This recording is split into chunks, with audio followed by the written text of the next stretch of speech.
V9 న్యూస్కి స్వాగతం. నా పేరు కిరణ్ కుమార్. ఇప్పుడు హెడ్లైన్స్. దిగిపోయే నాటికి చంద్రబాబు నాయుడు గారు దిగిపోయే నాటికి 2,57,000 కోట్లు ప్లస్ ఈ 55,000 కోట్లు అంటే 3,13,000 కోట్ల రూపాయలు చంద్రబాబు నాయుడు గారు దిగిపోయే నాటికి అప్పులుంటే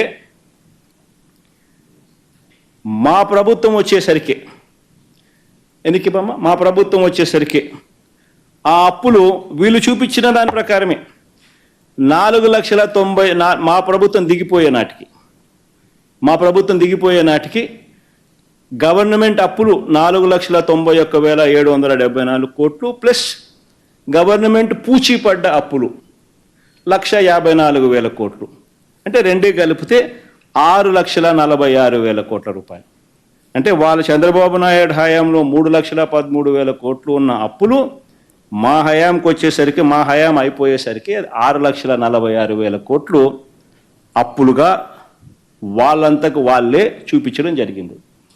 మరి ఎక్కడ 14 లక్షలు, ఎక్కడ 11 లక్షలు, ఎక్కడ 12.5 లక్షలు, ఎక్కడ 10 లక్షలు, చివరికి వచ్చేసరికి 6,46,000 కోట్లకు తెంచినారు. ఇప్పుడు పరిస్థితి ఏమిటి అని అంటే రాష్ట్రంలో చూస్తే ఎప్పుడు చూడని విధంగా జరుగుతూ ఉంది. ఏకంగా 110 మంది మహిళల మీద, చిన్నారుల మీద అత్యాచారాలు ఈ 5.5 నెలల్లోనే.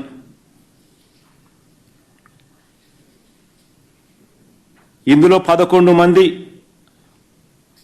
చనిపోవడం కూడా జరిగింది. నిన్న కూడా 3 ఇన్సిడెంట్లు జరిగాయి. రాష్ట్రంలో ఈ 5.5 నెలల కాలంలోనే ఏకంగా రాష్ట్ర వ్యాప్తంగా 177 హత్యలు జరిగాయి. 500కు పైగా హత్యాయత్నాలు జరిగాయి ఈ 5.5 నెలల కాలంలోనే. ఇంతకుముందు నేను చెప్పినట్టుగా 110 మంది మహిళలు, చిన్నారుల మీద అత్యాచారాలు, లైంగిక దాడులు జరిగాయి. 11 మంది చనిపోవడము జరిగాయి. ఇంతమందిపై దాడులు జరుగుతూ ఉన్నా, మహిళలపై అన్యాయాలు జరుగుతూ ఉన్నాయి. బడ్జెట్ చూస్తే నీది మోసం, అబద్ధం, అన్ని రకాలుగా ఈ ప్రభుత్వం ఫెయిల్ అయిపోయిన పరిస్థితులు.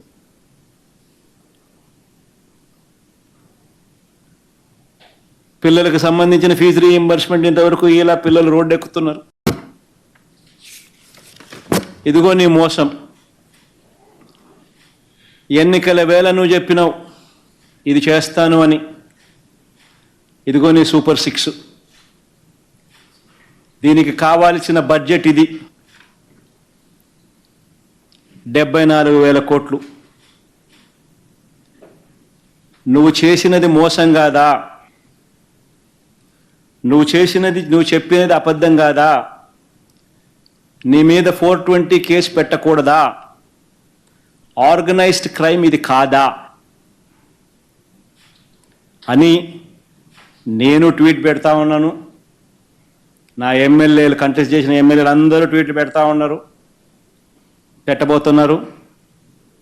మా పార్టీకి సంబంధించిన అందరూ కూడా ట్వీట్ పెట్టి నీ మీద ఎందుకు 420 కేసు పెట్టకూడదు, నువ్వు చేసినది మోసం కాదా అని వైఎస్ఆర్సీపీకి సంబంధించిన ప్రతి కార్యకర్తకు పిలుపునిస్తూ ఉన్నాను. ఈ 2 కూడా ఇదే మాదిరిగానే పెడుతూ ట్వీట్ చేయండి.